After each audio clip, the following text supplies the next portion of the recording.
কোনো ব্যক্তিগত চাওয়া পাওয়ার জন্য রাজনীতি করেননি। মুরাদনগরের মানুষের দুঃখ কষ্ট লাঘব করাই ছিল রাজনীতির মূল উদ্দেশ্য বলে মন্তব্য করেছেন জাতীয় নাগরিক পার্টি এনসিপির নির্বাচন কমিটির চেয়ারম্যান আসিফ মাহমুদ সজীব ভুঁইয়া।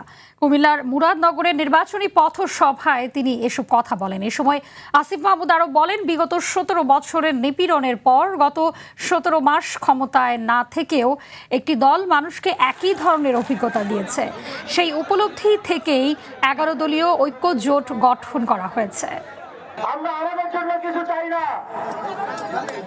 আমি আমার কোনো চাওয়ার জন্য মুরাদনগরের জন্য কাজ করি নাই। আমি কাজ করেছি আপনাদের দুঃখ দুর্দশা কষ্ট লাঘব করার জন্য। আমরা আগামী দিনে 11 দলীয় জোটের পক্ষ থেকে মুরাদনগরের মানুষের জন্য একসাথে কাজ করে যাব।